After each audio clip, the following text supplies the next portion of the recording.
forgive. I feel but I can't forgive. I go all in this time, yeah, I won't regret. I'll pick the best on trip, they don't understand. I play to win, yeah, I play to win, I play to win. Yeah, I play to win, I play to win. Oh, play to win, I play to win.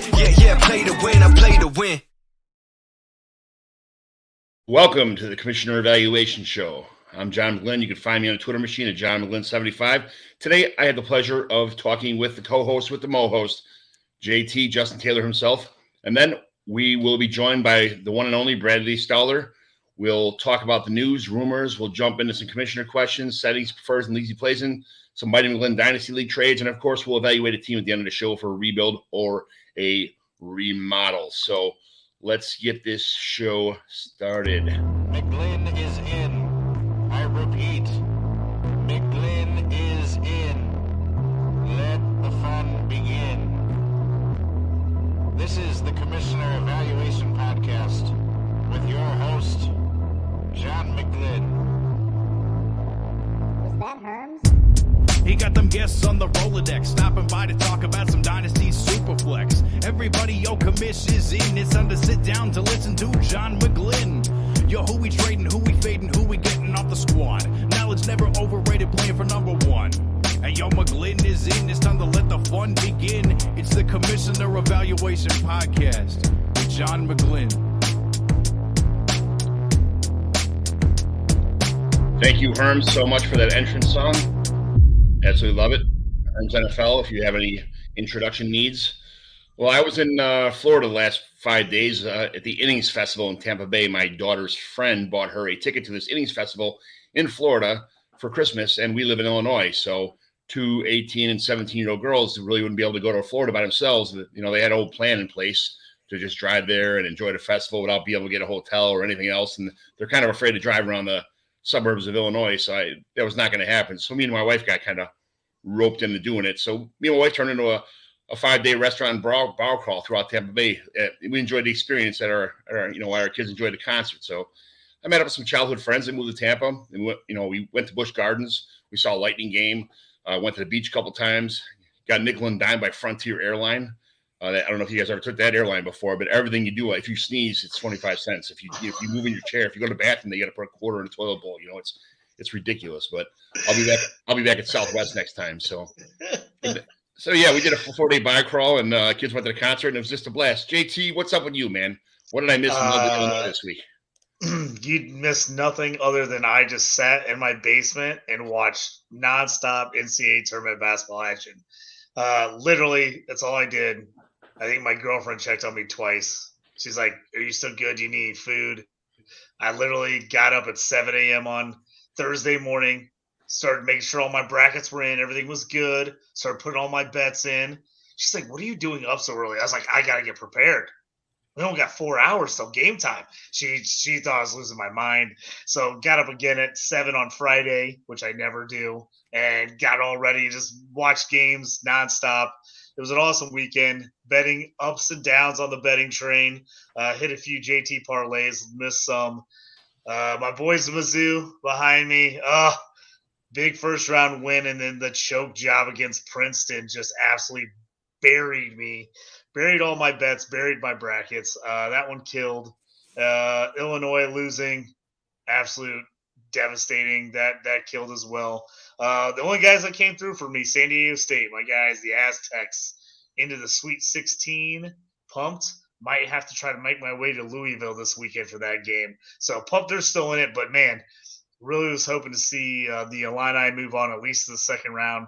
And I thought the Tigers had it all set up to get to the Sweet 16 and possibly a Elite 8 match, but not going to happen again. But that was my whole weekend. Literally, that's all I did. The first day of Florida, we went to Busch Gardens, and after that, we got to the bar. The kids went to the hotel with their friends, and we went to the bar, and there was like 10 minutes, or like a minute and a half, or like 2 minutes left in the fourth quarter of that Purdue game, and everybody's going nuts because we were on the East Coast, and all the New Jersey people were down in that area to see the Yankees games and stuff like that. So they were going absolutely nuts that a Midwest team was going to lose to an East Coast team. So it was, that's when the car bomb started, and that's when the night it all went downhill from there. So. The only good thing about that for me, I actually had Memphis beating Purdue and moving on. I thought I was like in the money when they lost to Fairleigh Dickinson. I was like, oh, this is going to be perfect for my bracket. And then, of course, they lost to Florida Atlantic, which I couldn't be too upset about, as my sister and brother-in-law both went to Florida Atlantic. They're Owls. My brother-in-law's in the Hall of Fame there. He's still the number 4 scorer of all time for the Owls for Florida Atlantic. So he was pretty pumped. My whole family had all their Florida Atlantic gear on. People thought we were crazy. They're like, why are you guys wearing Florida Atlantic gear in the middle of Illinois? But that was pretty big. And then to see them beat Fairleigh Dickinson and make the Sweet 16 and only their second NCAA tournament ever was pretty awesome to see. So some good stories all around so far in the tournament. Absolutely, absolutely. Well, let's get into some Bradley stuff, stuff that everybody came here to see, because they're not here to talk to us. They want to hear what's going on with Bradley here. So first of all, tell us about yourself, where the Twitter machine can find you, TikTok, Instagram, all that kind of stuff like that. What in the football world makes people want to follow you, and what have you been doing the last week? Yeah, thanks, John. Thanks, JT, for the invite. I really appreciate it. Appreciate the platform, and also thanks to Nick as well for the P2W fantasy getting that launched. That's been really exciting seeing that on the Twitter. You can follow me on Twitter at FF Stalder. I've been really focusing lately on YouTube. So Best Bell Fantasy is the place where you can find a lot of the YouTube things. Pretty heavy during the year, but I also do a couple things throughout the week in the off season. So I'll have some videos where I talk through free agent impacts, but really through a best ball lens. Because one of the things that I do is a lot of best ball drafting. And unfortunately here in Michigan, so I live just about 25 minutes outside Detroit. And the Underdog Fantasy pulled out of Michigan a little less than a year ago. So unfortunately, we've been dealing with that for a bit. But I drive down to Ohio sometimes. My folks are from the Cleveland area, and that's where I grew up for a little bit. In grade school and high school and everything, but no, not a Browns fan, as you can tell by all of the memorabilia in the back. Why are people going to follow me? I offer a lot of fantasy advice, wide ranging, but also the reason why it's Best Bell Fantasy is because mathematically, a lot of players have this range of outcomes. We like to talk about range of outcomes for players, like what are their ceilings and floors and all that. And so that's really a focus that I have through how can this player achieve the ceiling? What is their high end of the best bell curve that they have? Because players aren't just, one number, one fantasy point per game or whatever it is. It's that they can achieve a certain outcome or they can't. And so in discussing that, I talk through individual player takes, but also take a step back and have some larger philosophy as we look at what can win some of these like bigger tournaments, like the Underdog Best Ball Mania 3 tournaments, or even the Drafters tournaments or others like that. So that's been developing over the last couple of years. I've got the YouTube, the podcast. I don't do much TikTok. Usually it's for the purpose of posting it back on YouTube. So that's been a big thing. And then, I've written articles for Fantasy Pros and Fantasy Data and Top Prop Fantasy over the last couple of years. So, it's a lot of fun. Lots of ways I contribute in the industry, and I'm grateful to have an opportunity to be with you guys tonight. Awesome. Tell me about a day in the life outside of fantasy football, work, family, all that kind of stuff. So I have a job as instructional coach and teacher at one of the charter schools just outside the city of Detroit. 90% or so of our kids live in the city. And so obviously over the last couple of years, they've been hit by COVID, and there's also many of our students are affected by poverty as well. And so I view very much my role is to help our kids be successful, and very much see that as a mission for the city of Detroit, for our kiddos. We have like 800 kids enrolled at our school, and the parents are choosing to not put them in public schools. And so, I take that personally and feel like very responsible for all the kids that are educated at our school. And so I take that very seriously. I have a master's degree in education from Notre Dame. And so like trying to not only teach the students, but also teach our teachers, so that way we can give the best education to our students as possible. Family, I'm the oldest of four.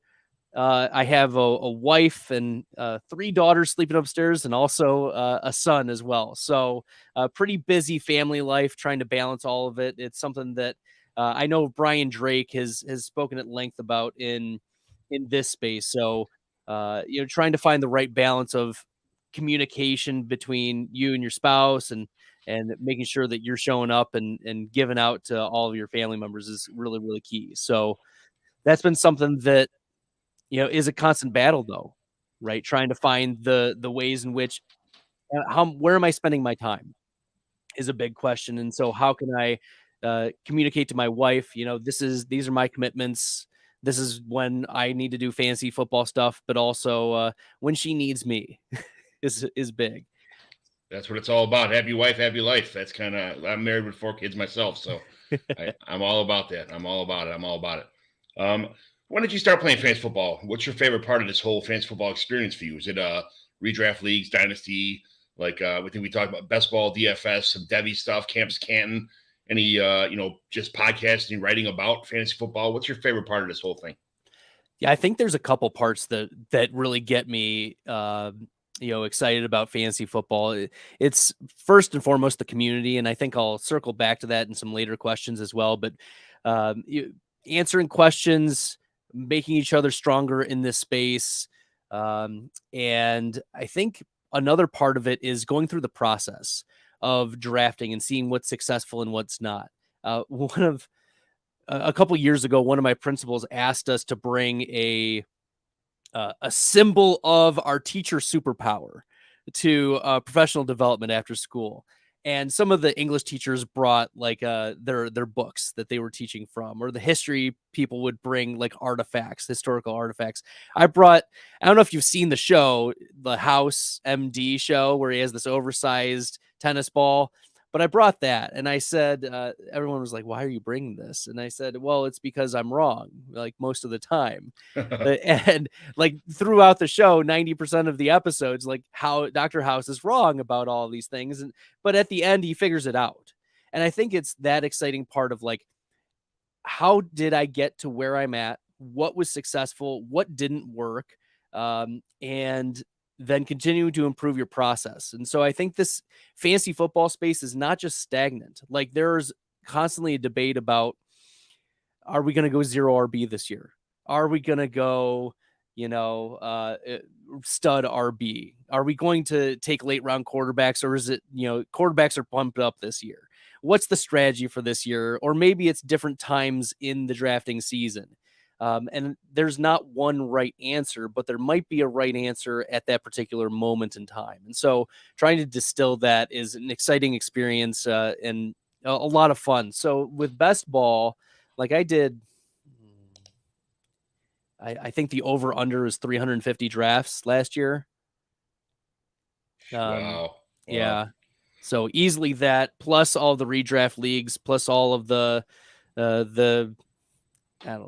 industry leagues and things like that. So the one league that I've been in for about 10 years now. I've been in since college. And that's just a bunch of us. Every year we'll get on, we'll chat about it, and we'll banter back and forth. But it was the first time that I fell in love with fantasy. And then it just grew over the last 10 years from, I'm getting pretty good at this, and this is like my strategy, to I want to like share this with others. And so a couple years ago, my friend Billy Muzio and I ended up sharing projections with each other.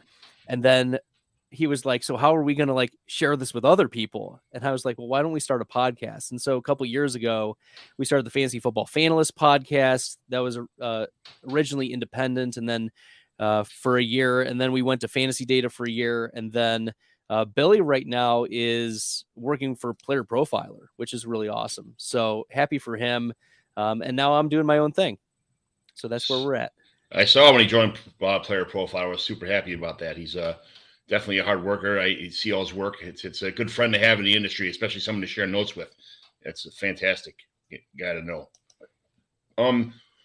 What was your favorite hobby before you got into fantasy football? Well, I like talking theology. I think that touches into another question that people would be surprised that I have an undergraduate degree and graduate degree in Catholic theology. I'm one of the only people in the world who has a BS in theology. Um, so I don't know if that qualifies me, but maybe it does. I went to Catholic school since kindergarten, all the way through high school and college. So I mean, it is what it is. Yeah, I'm 100% behind you on that. Yeah, so that's been I taught theology for 5 years in the Catholic schools, and now in the charter schools. We can't teach religion classes, so I mean that's not part of the curriculum, but it is something that's really important to me, is my faith. So also, like when we talk about mentioning earlier, like work, family, life balance, like also religious time and finding time to like honor God during that time. So yeah, trying to still have some holy space set aside for that. So nevertheless, I guess that's something that would surprise people, because I don't talk about it very much on the Twitter space, but in person, like I'll talk about it. And yeah, that's sharing the faith is something really important to me. I kind of think it's super nice that I get to sit at a table with my wife and my 4 kids on a regular basis and say a prayer before we eat every night. That's something that that I think it keeps us, even at rrestaurants, going out to eat, things like that. We just all thank the Lord for everything we do. Yeah. So, thanks a lot for sharing that with us. I really appreciate it. What's something that people would be surprised to know about you besides your Catholic, the faith that you carry? Yeah, so I guess here's a fun fact. My uncle, my cousin, my dad, and I have all run the Boston Marathon. Wow. Yeah. So a couple years ago, I ran it virtually, and then my dad and uncle ran the 125th as well. So it was this 125th like Boston Marathon. I couldn't get out to Boston, but I still ran it here, and they counted it and sent me a medal and everything. So I'll take it. Nice. Yeah. I gotta start with a 5K first, I guess, then work my way up. It'll be a while before I get to a full marathon, but Look, I don't think I've run more than a mile since. So yeah, that's cool. What do you do every season to prepare yourself to make you a better and more informed fantasy football player?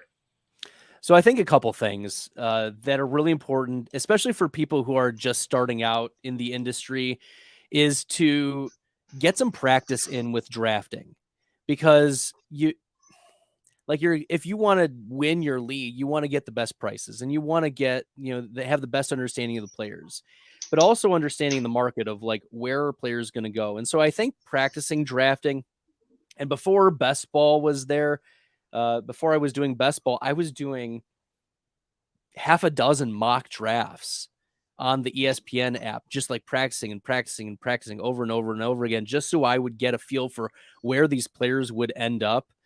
And so I think that if you want to play for no money, just do the mock drafts. But if you want to sprinkle in a little bit of money, or if you have, some that you want to enter some tournaments like drafters or underdog, like go for it. Like, I think that that's going to be one way that you can get into it, is just regularly or periodically, whether it's once a week, once a month, just getting a feel for where the field is on players. I think the second thing is doing projections for players.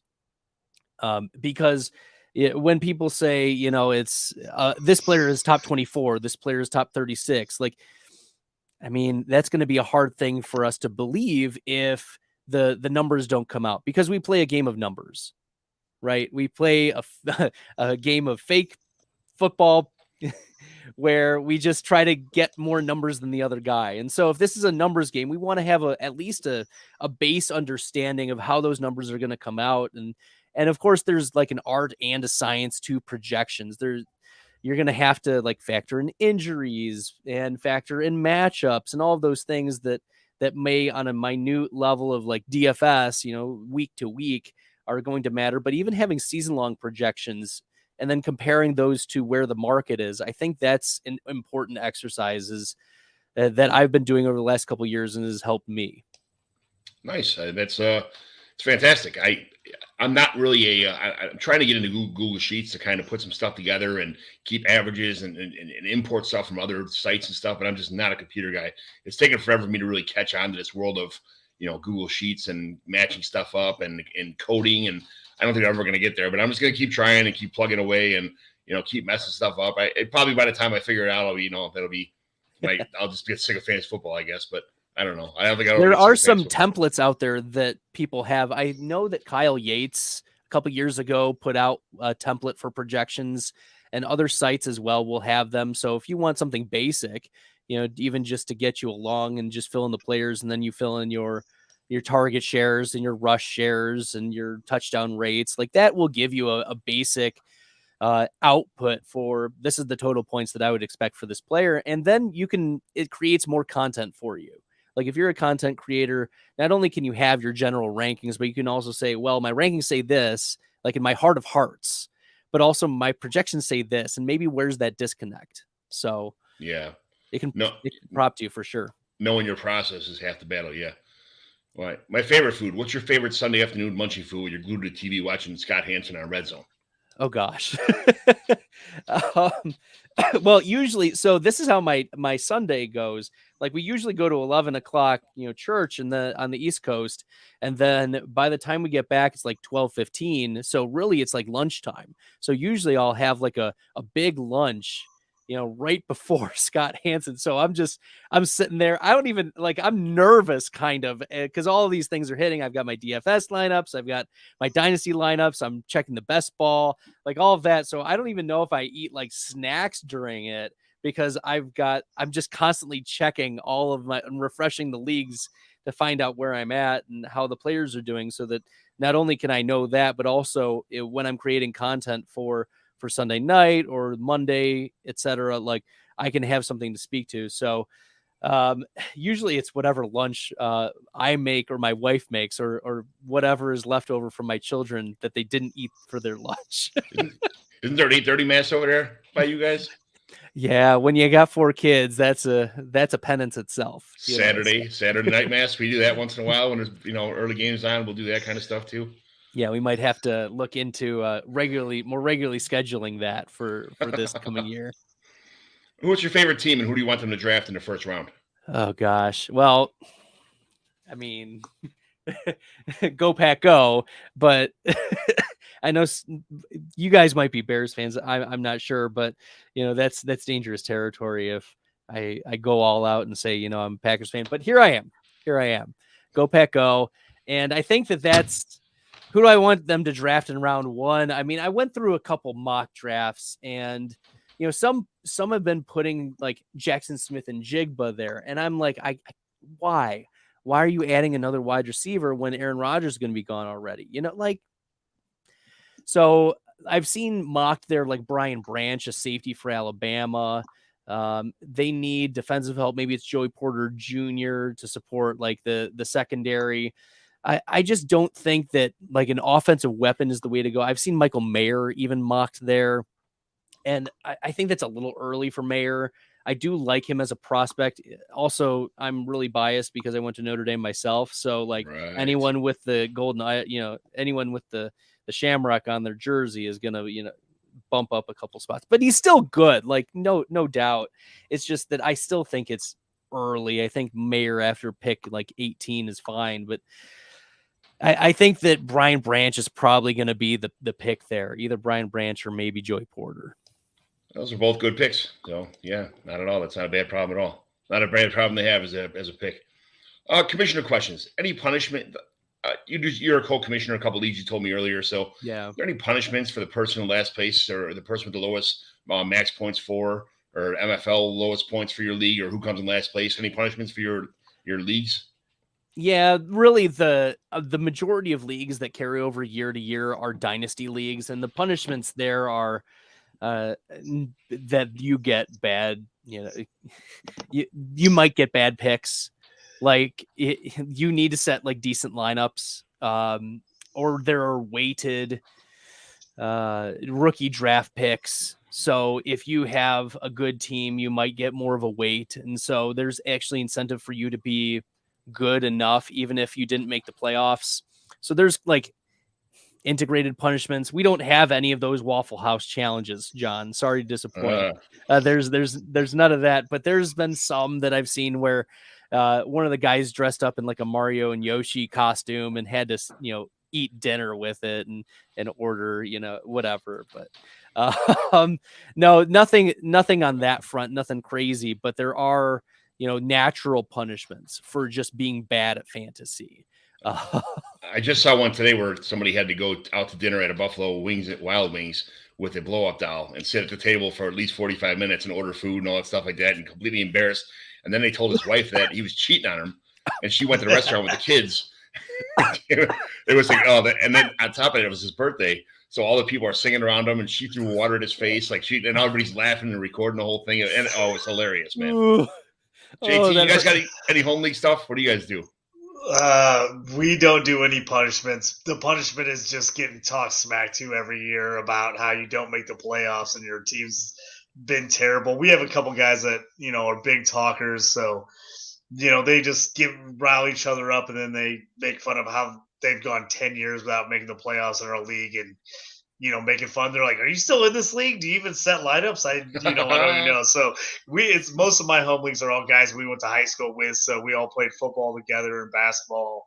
So we're usually it's just guys just digging at each other and talking smack the whole time. So that's usually enough for us just to get guys fired up on that front. What's your favorite host for fantasy football? Are you a sleeper guy now? Are you still at MFL? Like, where's all your home leagues at? Yeah, so I was introduced to Dynasty through Sleeper. Like the Sleeper app is where I really like my leagues to be in. I think I have 2 MFL Dynasty leagues, and I really hate it. Mostly because I don't do anything on the desktop.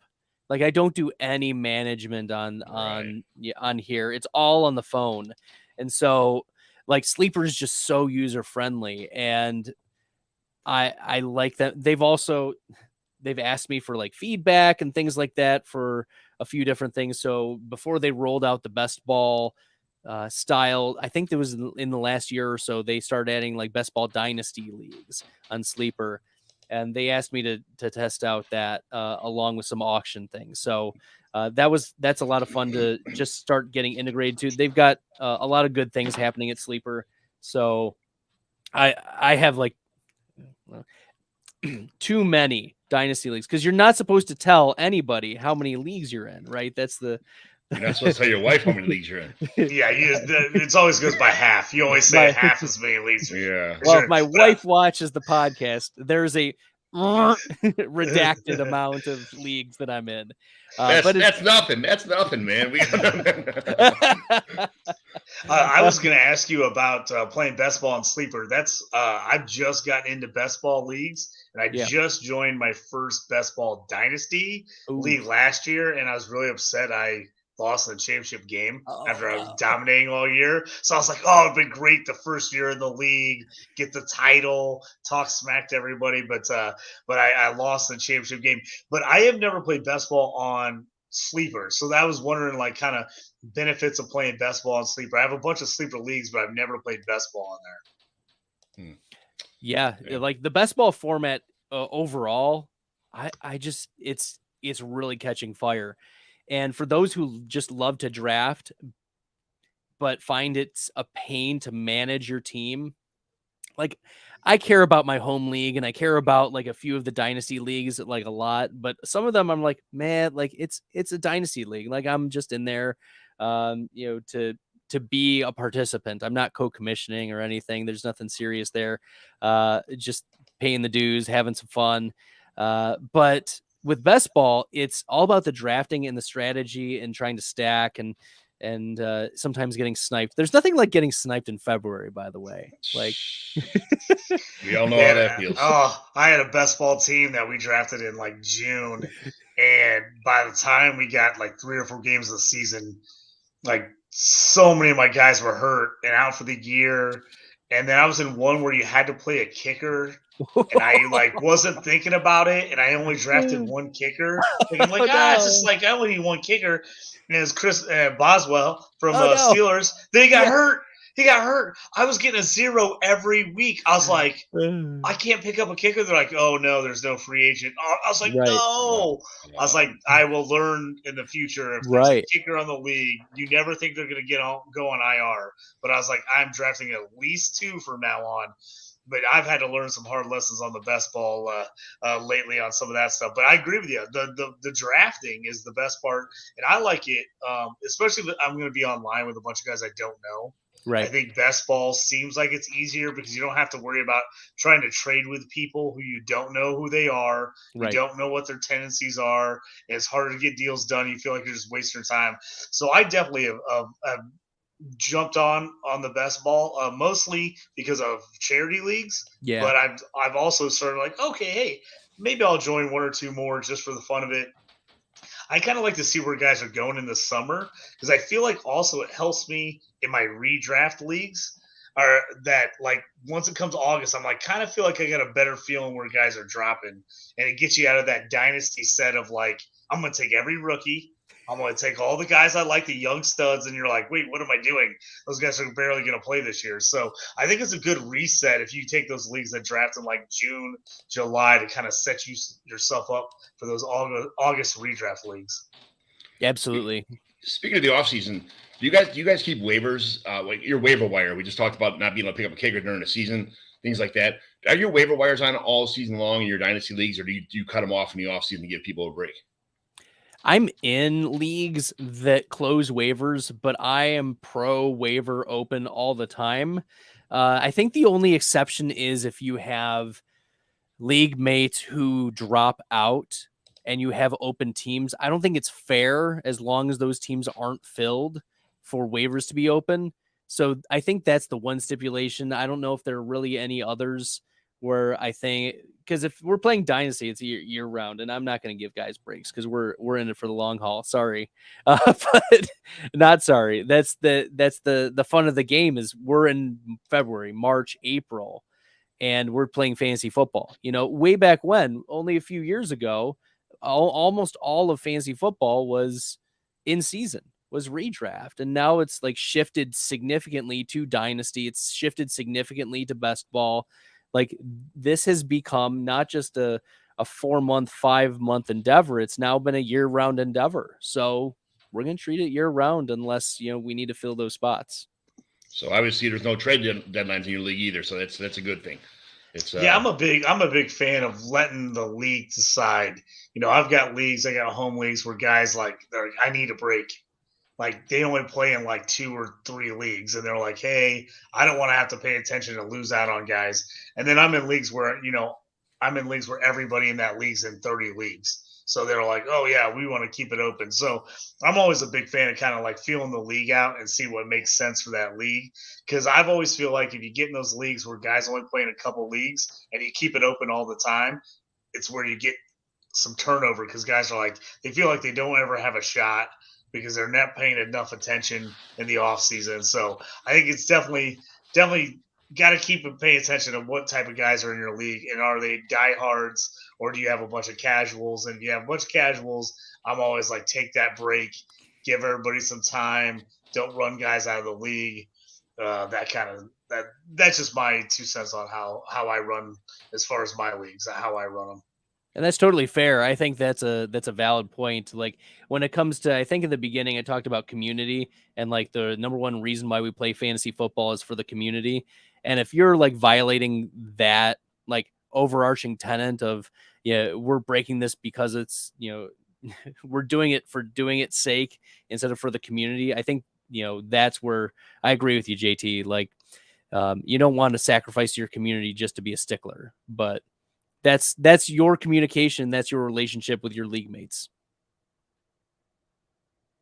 Oh, I think you're muted there, John. Oh yeah. All my leagues are filled with like cops and firemen and teachers and stuff like that, so they don't have the luxury of sitting at a desk all day long and waiting for, Adam Schefter to come up with some kind of, some kind of breaking news right 5 minutes before the waiver wire kicks off. So it's some guys do fantasy hockey, fantasy basketball, fantasy baseball stuff too. They're involved. They just kind of want to walk away from, just for a couple months anyway.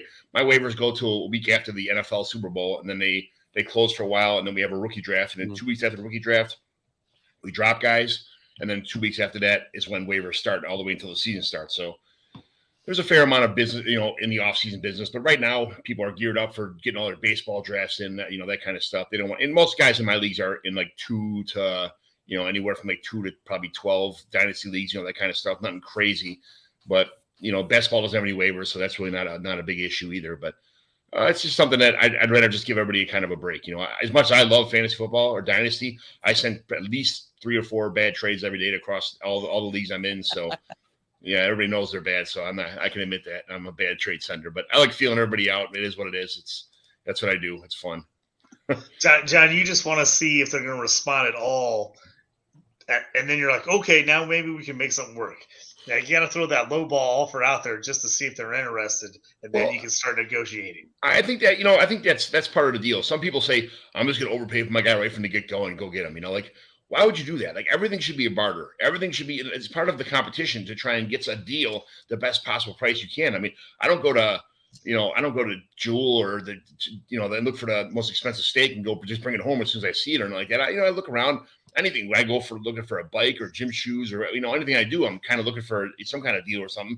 And it just kind of it's kind of the hunt, that what can you get out of somebody? What can you do something else? How can I make my team better without spending the least amount of draft capital for that piece anyway? So I like sending a couple, just get somebody offer, or a lot of times I'll just illuminate all the players in somebody's team that I'm interested in, and then I'll say, hey, and nobody be on my side, and I'll tell them, hey, can you send me a list of don't send me any people. All the people you're interested in my side. That way I can kind of make up some kind of a trade offer, out of that, what's going on. So just talk to everybody, go from there. Everybody's different. Some people, it takes them 2 days to respond, but for the most part, within 3 or 4 hours, some guys work midnight shift. I work a rotating 4 on, 4 off, rotating 12-hour shift where I'm working midnights and days and all the time. So I have to set an alarm twice just to set lineups on Sunday. It's hard enough to kind of do that kind of stuff, but I commission a lot of leagues too, so I have to be the most involved person.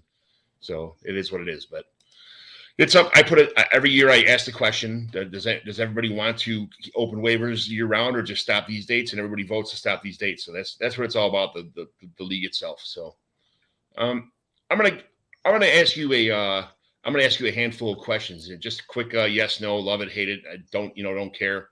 You're not gonna elaborate too much, but just what's your favorite settings for fantasy football? Are you a full PPR guy? Yeah, I'll do full PPR. I love it. Tight end premium, and how much? If so, doesn't matter. I think that's funny because it matters, obviously, because the scores change a little bit. But I mean, for the most part, if everybody's getting the same premium, unless you got the handful of top 4 or 5 guys, you're SOL anyway. So it's Kelsey or bust, frankly. Right. Points per first down, rushing, receiving. No. Oh, you're missing out on that one, buddy. I played in those, but yeah, no. 0.1 per target, carry, pass attempt, kind of things like that. I've seen the carry one. I don't mind the carry one. The others, not as big a fan. Kickoff and punt return yards for individual players and touchdowns for individual players for special teams. I prefer the touchdown ones. In larger leagues, kickoff and punt return yards make sense. Like, I'm in a couple 32 team dynasty leagues, and I think that opens up the value of more of other players, like, the Deontay Hardys or the Naeem Hines of the world. I think that makes those types of players a little bit more value, or it increases the player pool. So I think it just depends on the league.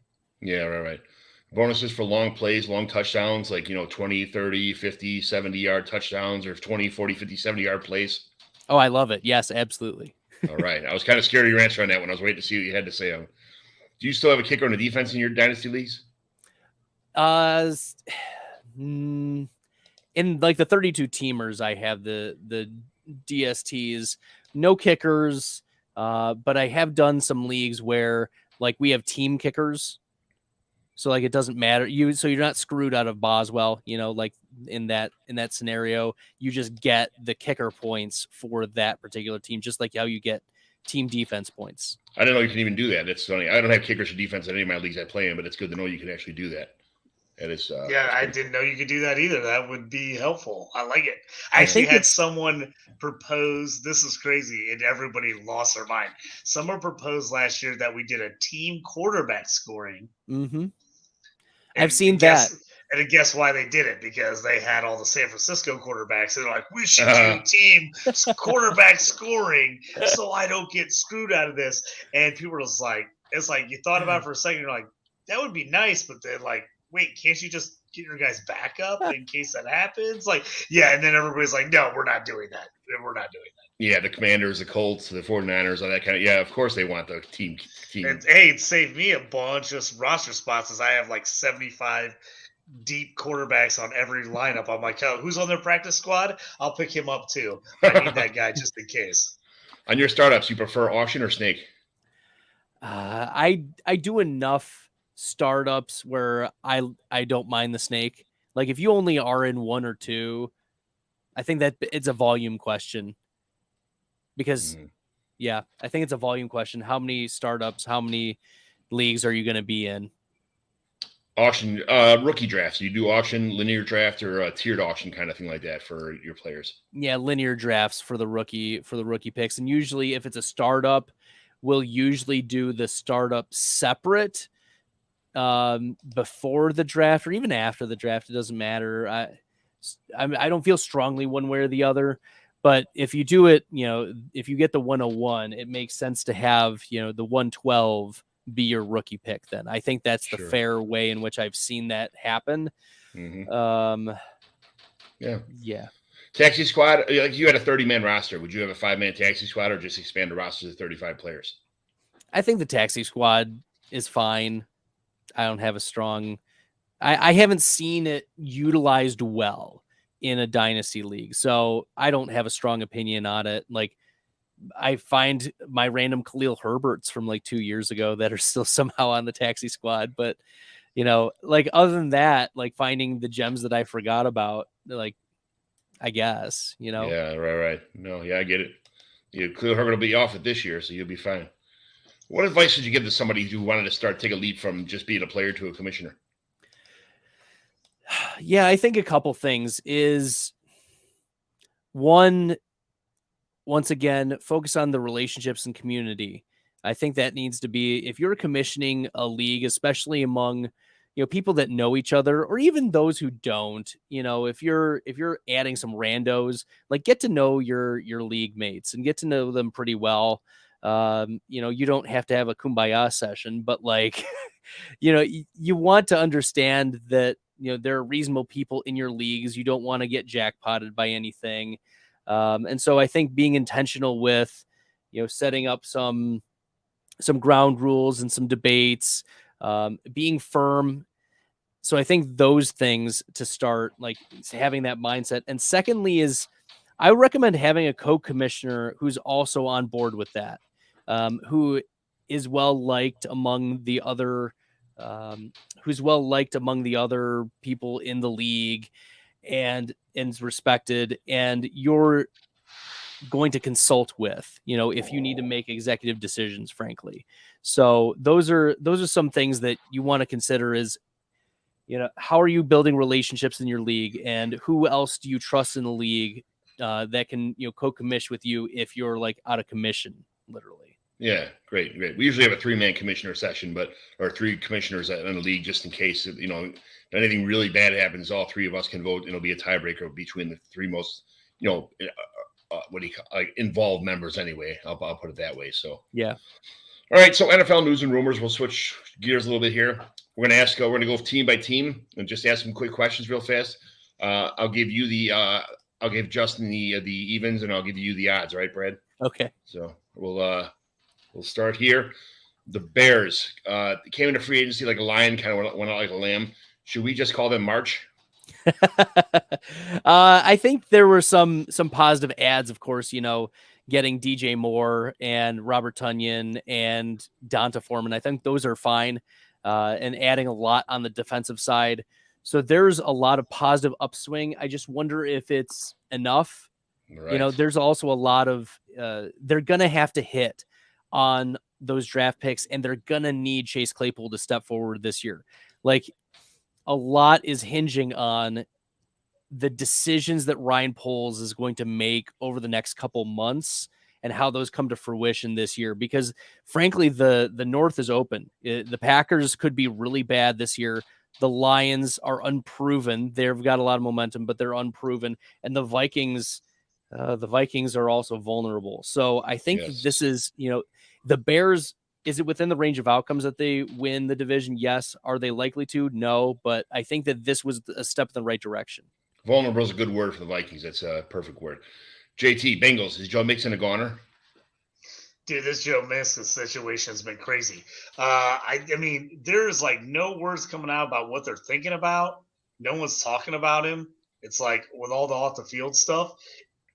I mean, I've had people trying to trade me him. I'm like, I want nothing to do with him. I just don't know what's going to happen here. They lost Perine, so you're like, okay, what's happening?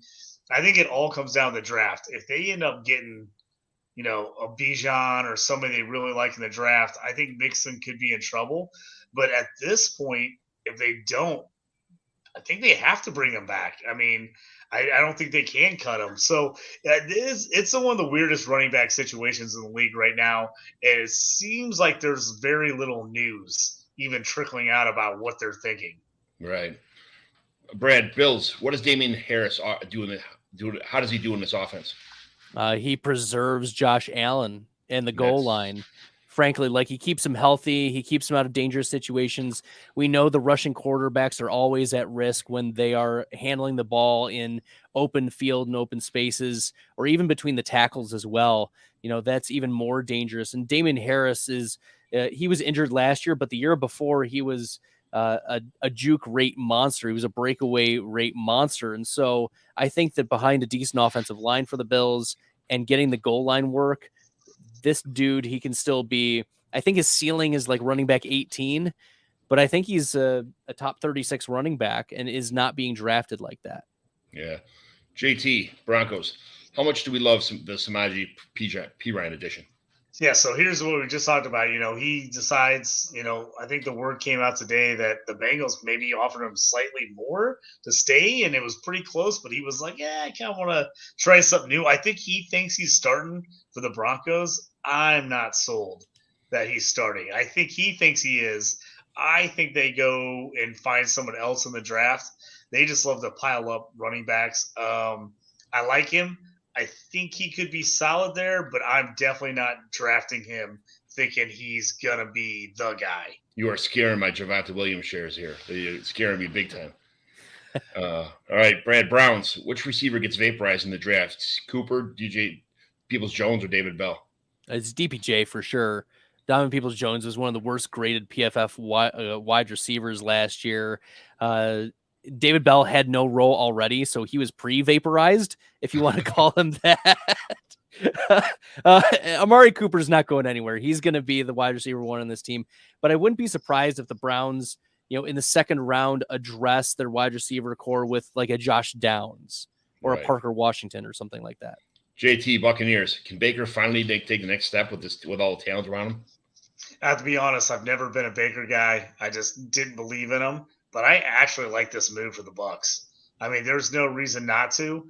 Give him a shot. You got Kyle Trask. Let him fight it out, in preseason and in training camp. And again, if some of these teams, if it doesn't go, then you bomb. You bomb out. So it falls apart. The Bucs are already right in that rebuilding mode anyway. So I think it's worth the chance because, again, Baker's cheap enough that if he does hit, he gets that rejuvenation. All of a sudden, they're like, oh, okay, now we got a guy for a couple more years. Now we can rebuild around him. It's not like the Bucs don't have anything. They still have Godwin. They still got Evans. They still have some players. So I actually like the move. I think it's a really good move for the Bucs. And I actually am probably more in on Baker than I ever have been. So that's saying something because I've been anti-Baker pretty much since he came into the league. Brad, Cardinals, is this Trey McBride season? Yeah, at least at the beginning of the season, Zach Ertz is expected to miss. And we saw some spike weeks from Trey McBride, even with Kyler Murray out at the end of the year. So I think Trey McBride is going to be a mid-pack tight end too. I don't think he takes the league by storm, but he was the first tight end picked, in the second round of last year's rookie draft. So I think the talent is there. We saw a couple spike weeks, but you also have to wonder, like, maybe he's more valuable in PPR. Because I don't know who the Cardinals are going to roll out with in week one, especially if Kyler's expected to miss, let's say 4 to 6 weeks. At least. Yeah. So I think that's maybe he's relied upon more, or maybe the offense is worse. And I think that's the tough balance that we're dealing with, an uncertainty with Cardinals right now. I sent 4 leagues. I sent Cortland Sutton away today to try and get Trey McBride, and I got knocked all 4 denied right away. Ooh. So were they tight in premium? That's surprising. Yes, they're tight in premium, but I Okay. thought I'm like, you know what? I don't really care. I like Sutton, but not this much. I need it, And one league I got Hawkinson, Gesicki, and somebody else decent. I forgot who that was. But I sent Sutton away, and I got rejected in all 4 leagues. I was kind of surprised by that. I didn't mind the overpay. I'm really pretty good at receiver in the leagues too, so I was like, shit. Now I got to send Sutton at something else away. I don't know how much you really spend on a tight end. It's going to be a middle of the pack guy anyway, but it is worth a try. Yeah, if you give him a Bride right now, I feel like now's the time, because if Right. he even flashes this year, usually that year 3 tight ends when they break out. So like now's the time to acquire him. Hey, everybody wants the hot rookie. He didn't do much. Middle of the year, second year, like you're hoping third year hits. But I think that's the biggest question no one's talking about is like, who is Arizona even thinking about starting? Is Colt McCoy their guy? I mean, really? Are they going in like, yep, we're good with Colt McCoy. We're not even going to look at anyone else. But it seems like they're not even looking around and no one's talking about it. Seems crazy to me right now. They seem like it's kind of a mess as a franchise and across the board. So I don't know what direction they're going there. They seem to kind of trip over their own feet sometimes in Arizona. So I mean, I feel like they should be tanking, but then Right. you're like, well, we have Kyler, and what are we going to do with Kyler? So it's like, oh, we're tanking, but like, it doesn't make any sense to me. I'm like, I can understand they're like, oh, let's tank and get Caleb Williams. That I Yeah. can get behind, but it's like, doesn't matter because Right. we've got Kyler that we can't do anything with. So I'm not sure what they're doing. It seems crazy to me. Still seems crazy they haven't traded the number 3 pick to someone. I don't know what's going on over in Arizona, but it's a disaster right now. Right. All right, Chargers, kiss and make up with Austin Eckler?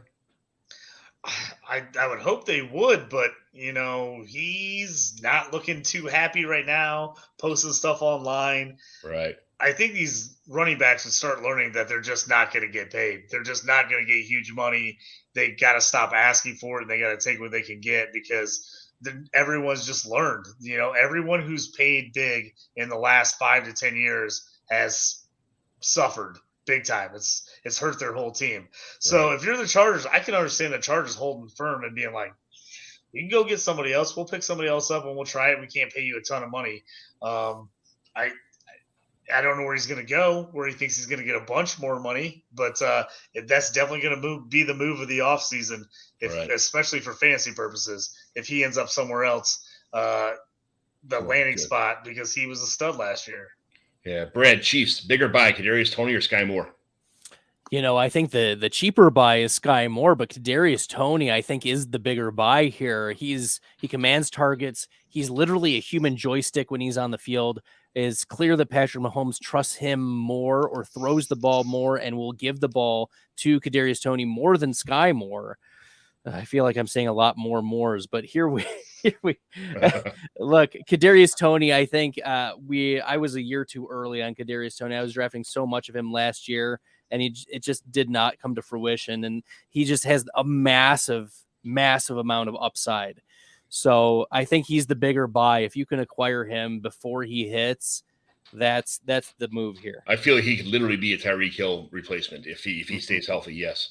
So, JT, right up your alley here, and I know you're gonna love this question.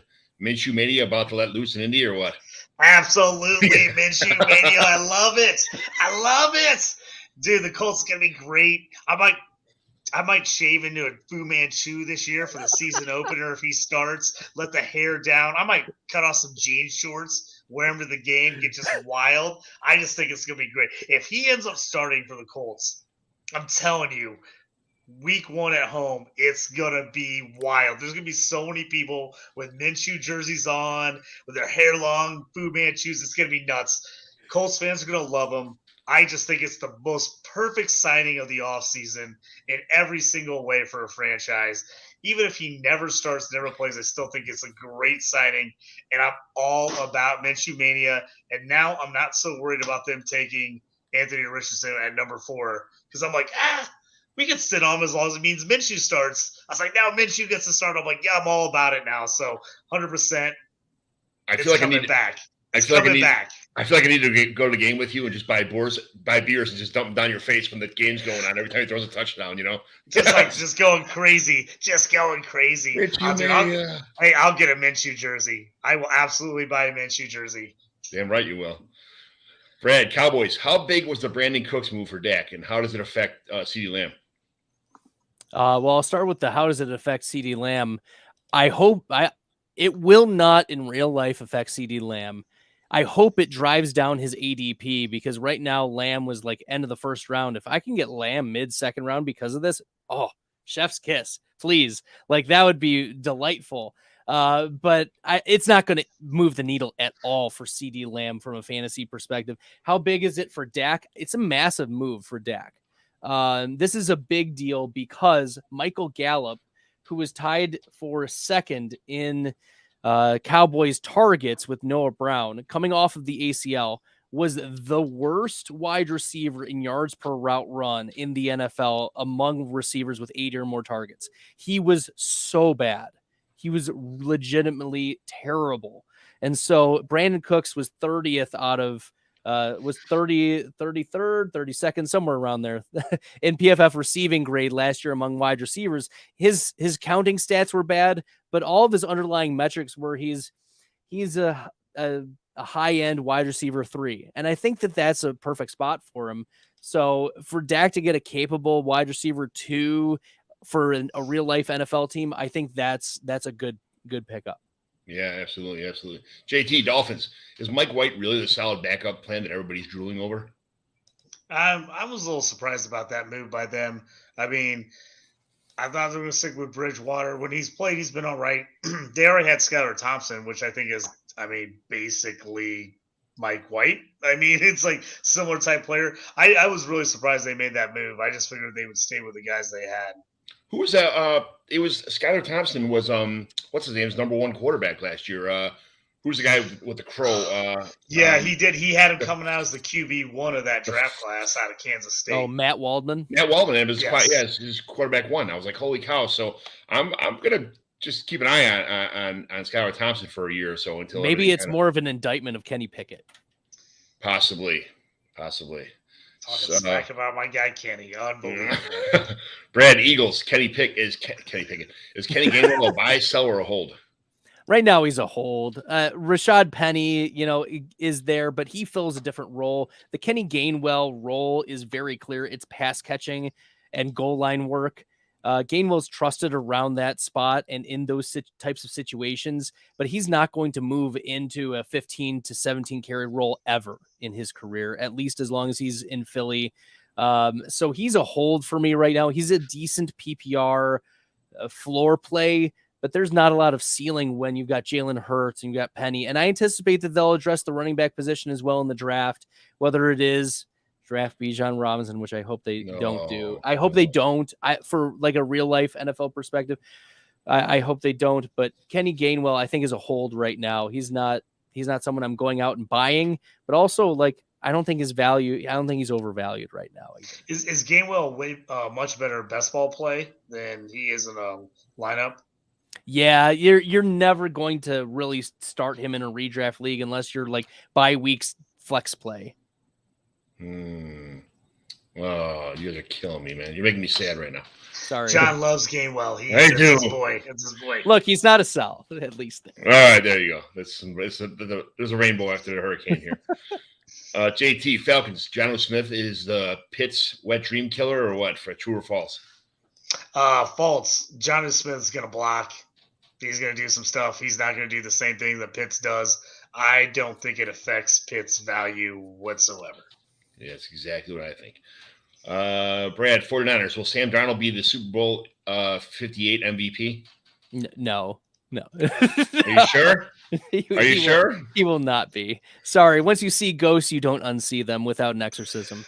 So I don't think Shanahan is, commissioned by the Pope. So, nevertheless, I think so I've talked with some San Francisco guys about this, and they anticipate Trey Lance is going to be the starter for at least the first 4 games ish. And then based on how Lance does, will precipitate whether Purdy is inserted into the lineup.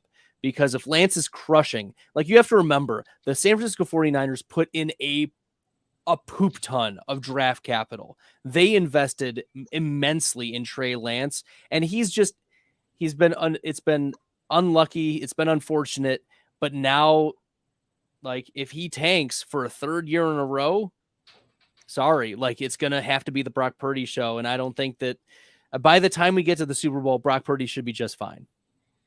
All right. Are we sure that Darnold's not better than Brock Purdy, especially in San Francisco? I wanted you to ask that question so bad. I'm glad you did. Are we sure? Yeah, I'm sure. Sam Darnold, his PFF passing grade was like the worst over the last 4 years. Like, well, he never had the 49ers offense to work with either. That's what I said. I think me and John are the only two people, and the Darnold is going to be awesome for the 49ers corner. What have I walked into? Right. I was like, can we vote? Can I put money on Darnold MVP of the Super Bowl right now? Me and John McGlynn put our whole life savings on it. It would be the only two bets made in Vegas. Yes, that would be it. Look, what is it like the Dwight Schrute quote? Like, if anyone gives you plus 10,000 on anything, you just take it. You know, like so. I guess. All right, Brad. Giants. Did Darren Waller kill Paris Campbell's experiment? Oh, is it JT's for the? Oh yeah, JT. Go ahead. Okay.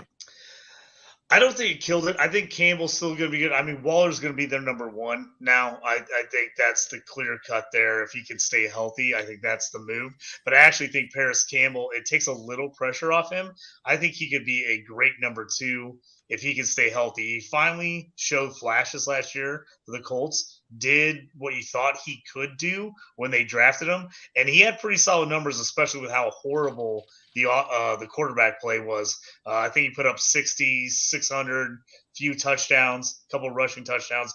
I think, solid play from Danny Dimes as the number two behind Waller. I could easily see a 70 catch season, 700 plus yards, 5-6 TDs for Campbell.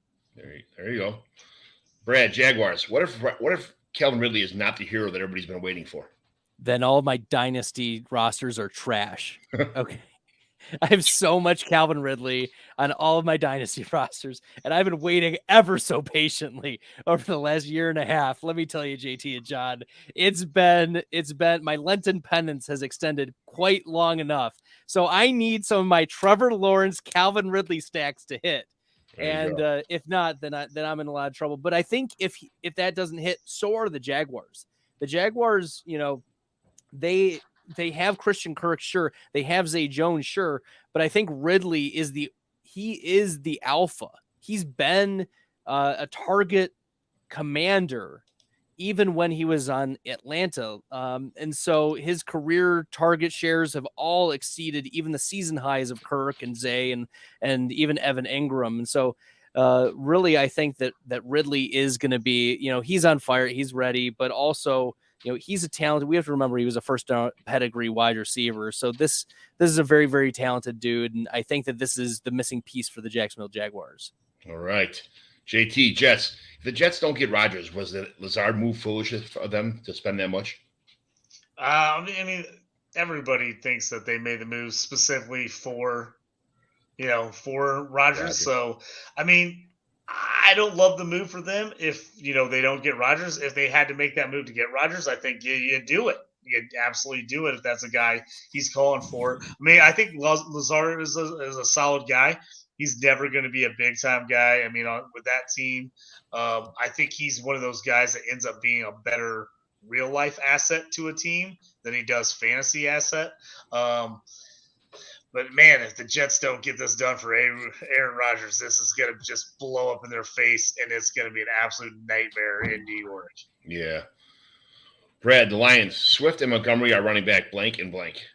18 and 24. And right now, that's where their ADPs are. But I think with the Montgomery signing, they're going to switch.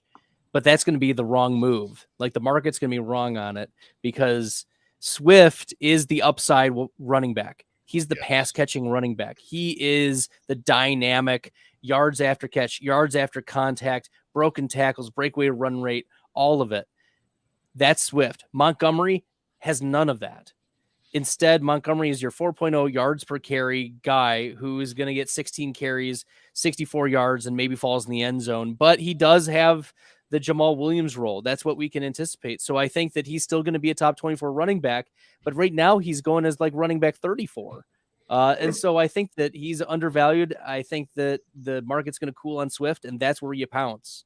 What about the fact that Montgomery's a better pass blocker? Does that make any change in the, that kind of stuff? Or I mean, not really. The Jared Goff is going to trust Swift in the passing game, so I think that regardless, Swift is still going to have his role. And Dan Campbell, even at the combine, came out and said, you know what, like we got away from using DeAndre Swift at the end of the year, and we want to reset that at the beginning of 2023. And so I think we'll take him at his word. Deuce Staley is gone. He's left to go to the Philadelphia Eagles, and that's why they were able to recruit Rashad Penny.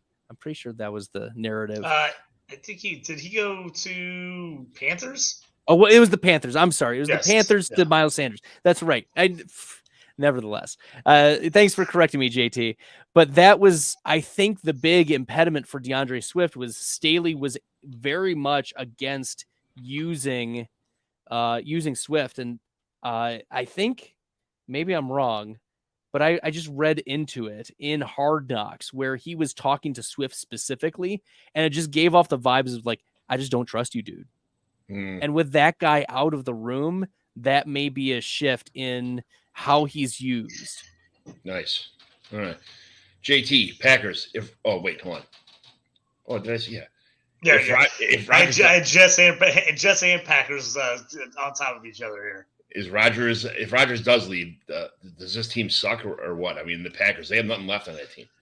Come on, JT. I hate to just bash your boys, but I don't see a lot of upside on the Packers. Now, the problem is everybody else I'm crying over here, better. JT. I'm crying. I know. Well, I feel like this is what you get for I feel like everyone's finally gotten better in this division. I think the Vikings are going to take a couple steps back, but they're still going to be solid. The Bears have taken, huge step forwards. I think the Lions are right there as well. I can see this being that old, that AFC North division where everybody's kind of right in the mix. Everybody's fighting for that 10th or 11th win as opposed to someone kind of pulling away. I think it's going to be a close division. I don't think the Packers are going to tank it. I really don't. Even with Jordan Love, I think they're going to be in the mix because I think they got enough players, especially on defense, to be in the mix. I don't think they tank. I also don't think they run away the division like they used to. I have a feeling it's going to come down to one or two last games of the year. Those division games, weeks 17, 18 is going to make the difference between a team finishing first or a team finishing fourth in that division. Yes. All right. I'll let you rebuttal, Brad, if you want to. No, that's it. The Packers.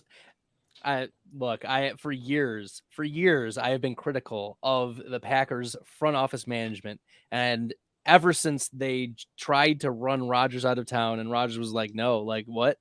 And he's came back ever since the Jordan Love pick.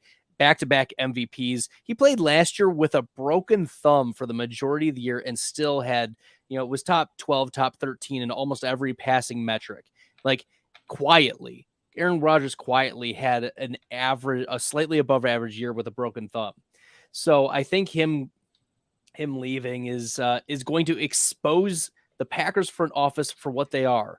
Frauds, I say. Because they have not surrounded the rest of the team with quality upside plays. They've got quality floor plays. Like A.J. Dillon is a quality floor play.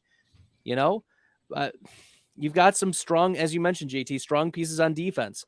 But there are massive holes that you're going to need to see seismic shifts from the likes of Jordan Love and Christian Watson, frankly. And they probably do need to add another wide receiver because I don't think Romeo Doubs is the answer. So... No, JT, you hit the hammer on the nail. Yeah, they're going to need a lot of Mason Crosby field goals. A lot of Mason Crosby field goals. Brad, Panthers. with the Dalton, Sanders, Thielen, and Hurst moves, what are the vibes that this team's giving up towards their future? I thought they were kind of tanking for a minute, and all of a sudden they're buying. Like, what's going on here?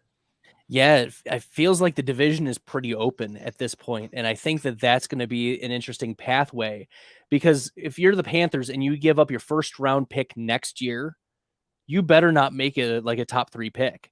So you better put yourself in a position to make that 2024 pick later, like playoffs or later. Like, you do not want it to be a top 5 pick. And so getting Miles Sanders on there, getting Adam Thielen, Hayden Hurst, like those are rock solid pieces. Like, Thielen's not the receiver he used to be. Let's not kid anyone. Miles Sanders is a quality running back, and Hayden Hurst is a quality starting tight end in the NFL. So I think that that's going to be, they draft the first quarterback overall, or maybe they trade down 1 spot or 2 spots, whatever it is. They need to win this division for the trade for the 101 to pay off. I feel like the Panthers right now are the perfect dynasty manager. Like, they're the perfect mirror of a dynasty manager who's right on that mix. His team's not that good, but you're like, oh, everyone else isn't that good. I could sneak in the playoffs, and I could totally upset someone in the playoffs. Even though I'm like way down in points, I know I could maybe have one magical game from my QB and my running back, and I could win this thing. And I'm going to give up my first round pick next year, and I'm going to send a 3rd for Adam Thielen because he's going to just put me over the edge. I feel like that's the Panthers right now. They are that dynasty manager right there going like, we're not great, but we're kind of good, and we might have a shot. F it, let's just go for it. We don't have to outrun the bear. We just have to outrun our friends. Yeah, exactly. All right. Where are we at, JT? Yeah, Yeah. that's me. All right, Patriots. Mike Gesicki stock rose or fell with his landing spot? I tell you what, first I heard of it when the news broke. I got 1 million Gesicki, got him everywhere. And I'm like, oh, dude, I don't know if I like this at all. And then I'm thinking about it, and the more I came around to it, I'm like, this might not be that bad. Because Matt Jones needs somebody to throw to, and obviously he was having all kinds of problems last year. They signed him. Here's the thing I love. Here's the thing I'm going to tell you I love about Gesicki. They have Hunter Henry.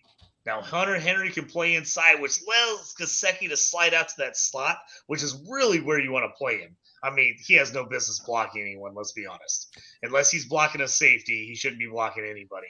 So you slide him in the slot, you let him play that spot, he can get a bunch of targets. I actually kind of like it. I'm starting to talk myself into it. It's been a slow roll, but I feel like I'm talking myself into Gesicki having a big year. He can't do any worse than he did for the Dolphins last year. So I'm riding the train. If somebody wants to sell him to me for a 3rd rounder, I'll take him. But that. Yeah, it was my Gesicki shares here. I'm kind of in the same boat, but I just think that he's a guy that doesn't get much separation. So I'm kind of worried about that situation with him. I mean, he's going to get some targets, but he's just never been known as a good separator. So we'll see what happens there. All right. Raiders, OJ Howard to the rescue? No. I mean, he was like the tight end 2 overall in week 1 last year. He was like 2 for 38 and 2 touchdowns, and then did literally nothing the rest of the year. Nothing. So, like, we were all there. I know. We all saw it. JT, Rams, they should just punt. The fans would understand, right? I mean, at this point, if you're the Rams, again, now you're in that spot of that fantasy owner who went for it all, got it, and now he's trying to tread back, and he's like, oh, I'll take. Oh, wait, I don't have any draft picks. Crap, what do I do? And now you're just stuck. And I feel like that's where the Rams are. They're just stuck, and they're not sure what to do because they're like, do we keep guys? Do we get rid of everybody? But if we get rid of everybody, we don't have a draft pick anyway. It's really weird because they're trading everybody away, and then they say, we're keeping Matt Stafford at his high cost for the next 2 years. seems I don't know. They're gonna have to. They're on the 5-year plan at this point. They're gonna have to tank, but it's gonna take them a while because they just don't have any picks. So I'm gonna be bet against the Rams a lot next year, and I'm just gonna be hoping that they are getting smoked and in shootouts, and Stafford's healthy, and he throws the Cooper Cup a million times. I think That's where I'm at. That's where I'm at. I think if you're a Rams fan, and I had to watch, not say San Diego, but if you're a Rams fan and you know what the team did, they went all out and they got you a Super Bowl, and you were able to see the celebration and sit in the street and drink beers and watch the parade, you know what they were doing. You got to appreciate it and say, okay, guys, we understand. We're here you did it for us. We're here for rebuild too. That kind of stuff. It's hard to swallow, but if you're a real Rams fan, you understand what they were trying to do. Well, you got to look at most Rams fans. Most people out on the West Coast, they were in for the championship. They'll ignore them for 5 years, and they'll be back if they get good again. That's how the West Coasters do it. I hate to tell you. I lived out there. People don't care unless the team's good. Yeah. If the team's good, people care. If they aren't good, everyone doesn't care. So, hey, they got their title. Honestly, there's a ton of teams that would love – they'd love to tank for 5 years and get a title, because they've been tanking for 20 years with no title. So, I'll take it. If you're the Rams, you did it right. You won. Good for you guys. Hey, I was like 13 years old when the Bears won a Super Bowl, and I'm still waiting for the next one. So, hey, if they would have went all out and you would have won one, and you're like, hey, I'm gonna have to suffer the next 5 to 10 years, you do it because you're like, I'm suffering anyway, so I might as well suffer and take a title with me. Yes, absolutely. Brad, Ravens, can Rashad Bateman carry the load here? If they just have to go with a backup quarterback and Lamar doesn't sign? Can he? Yes. Will he is the question. I think on two fronts. One is, can he stay healthy enough to carry the load? And the second question is the coaching staff going to trust him enough to carry the load? Because if you remember last year, even when he was healthy, he was only running like 65% snaps. So he wasn't a full-time player. It was like 2/3 of the time. And that's not going to get it done even when you are commanding like a 23 to 28% target share. Like right. You are commanding targets and you're getting but you're not running the routes that are necessary to be an alpha relative to the snaps. And so I think that needs to be a shift for the coaching staff for Rashad Bateman to be able to answer that question. Yes, he can carry the load. Absolutely. JT, Saints, is Adam Troutman planning on showing up this year? Oh, man, Troutman. He was a guy a bunch of people were hot on last year, the year before, trying to me. I got Zach Ertz for him straight up in a couple of leagues. I was like, I'll take him. I'm like, I think Troutman is – I love to give tight ends the benefit of the doubt, give him a couple of years, but I think Troutman is not going to happen. I just think it's not going to happen, especially with Juwan Johnson now there. They're kind of leaned on him. If I got Troutman, if somebody will give me anything for him, I'm taking it. 4th round, 5th round, 6th round pick.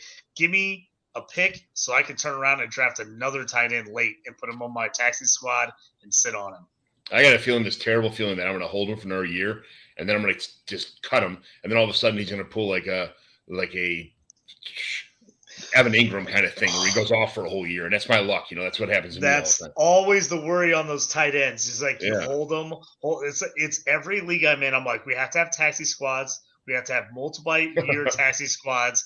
And everyone's like, why? I'm like, because I want to draft every tight end in the 4th round, and I want to hold them for 3 years until they get good. Because if I cut them and they get good, I'm going to be so angry about it. Yeah. So that's my reasoning in every league. Brad, Steelers, can Calvin Austin return from the dead? Uh-oh, did we skip? I think we skipped one. Uh-oh. The Lockett question. Oh, okay. It's okay. I can answer either one, but give him Lockett so I can. Why is Tyler Lockett Steelers? Seahawks. Why is Tyler Lockett so underrated? Yeah, so Tyler Lockett's underrated because he's overshadowed by the DK Metcalf beast of a man that he is. Like Lockett's not a very large man, but DK Metcalf is a monster, and so literally he's overshadowing him. But he's underrated. Like last year, I was all in on Tyler Lockett, and it was because he had some of the high spike weeks that we had ever seen. and not a player that you would expect it from. So even if he tailed off a little bit, you were still going to see some pretty nice spike weeks, even with a Geno Smith level player. But also, for what it's worth, I was in on Geno Smith, throughout the offseason. So, yeah, he and I are BFFs right now. Nevertheless, he's underrated because he's always played behind, like under someone's shadow, whether it was Doug Baldwin at the beginning of his career or now DK Metcalf near the end of his career. I think it's just that Ty Lockett has flown under the radar, except for the fact that he's had like some 40-point games. Like I think he had a 200 receiving yard and 3 touchdown game a couple years ago against Arizona. Like, yeah, like this dude can access upside in the same tier as Tyreek Hill, but he just doesn't do it as much. So underrated. Underrated. All right, let's get back to this original question.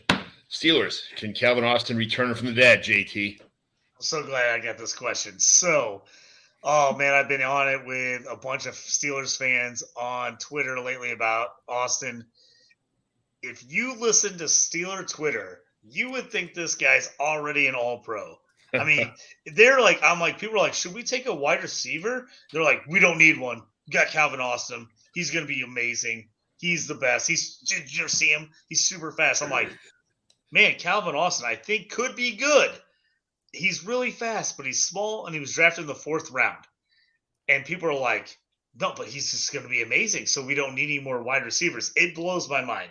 I'm hoping he comes back. I want to see him get a chance, but the just blind faith by Steelers fans right now that he is just going to be the man and that they don't need to think about taking a wide receiver in this draft is just beyond me. I mean, you could lose DJ next year, and then if you don't take another wide receiver and Austin bombs, you're looking at Pickens and Muth as the only 2 guys for Pickett. That's a disaster. Yeah. I mean, that's not – I love Pickens and I love Muth, but, man, you need more than that in the NFL these days. So I'm hoping he gets bounced back, but the word on Twitter is that Calvin Austin is the next coming of – I mean, it's unbelievable. I just can't believe people have this much faith in a fourth round wide receiver that just missed the whole rookie season. It blows my mind. Antonio Brown Part 2 coming at you. That's a lot. No, you tell me Jordan Addison gets drafted at 17. Now I'm going to tell you, I think that's a possible Antonio Brown Part 2. Now that I could get behind. I could jump on a Jordan Addison on that team with all the other guys, let him just kind of roam and make plays. I love that connection. But, yeah, I don't see that out of Calvin Austin. I think he can be good, but he's a max deep flex play, even if he plays well, I think. Brad, Texans, what does Devin Singletary do to Dameon Pierce's stock? Yeah, it decapitates him. Cuts off his head. Like, it doesn't kill him. Okay, like decapitation would normally kill people, but it does take off Dameon Pierce's ceiling. Like Dameon Pierce last year, 10% of his games were as a top 10 running back, but he was a flex play for you like 45, 50% of the time. So it really cuts off the opportunity for Dameon Pierce to get 20 carries a game. Now it's going to be Dameon Pierce, maybe 15 carries a game, maybe 14, maybe 16. Singletary is going to be involved in this offense. He's not going to go away. And I think that's, when we're doing best ball drafts, for instance, for those who are watching for best ball, the reality is Dameon Pierce couldn't access very much anyways on a bad Texans offense. And then now you add in a capable running back, Devin Singletary. It's bad news bears, frankly. And there's no reason Dameon Pierce should be drafted in the top 100 of your best ball drafts. Yeah. I liked him a lot coming out, but it is what it is. It's the nature of today's NFL that you're not going to get it back to be yourself, first of all. And second of all, Dameon Pierce had a problem finishing last season healthy. So maybe they brought the stuff in just to kind of, it's a committee now. And they might even bring in somebody else. You never know what happens. So JT, Titans, will Chig really break out this year? I think he's got a shot. And the reason I think he has a shot is there is just not much there. I mean, he's going to get opportunities to make plays. I mean, they're really sitting on Treylon Burks, hoping he does something. Somebody's got to make some plays. He's got the athletic ability. He's got the upside. If you look at his RAS score, was really good. I think he's got a shot to make some plays there. In the past, Tannehill's really loved tight ends. So if he can get healthy again, I think he is a sneaky, sneaky play. If you can get him in a redraft real late as like your second tight end, I love the upside. Best ball, I think he's a good guy in best ball. He could have some big games here and there. I don't know if he'll be super consistent week to week, but I could see him pumping out some 4 or 5 like really big games throughout the year. Yeah, I'm not sure you're going to get him that late anymore. I think the toothpaste is out of the tube on that one. I think everybody's already on that train, or just his name is floated around so much social media that he's kind of a Twitter darling or whatever you want to call it, that kind of thing. So he's a guy I think was going to drop later in the summer. So like right now, I think his name's hot, but as soon as everybody has the draft happen, everybody loves this tight end class of the draft.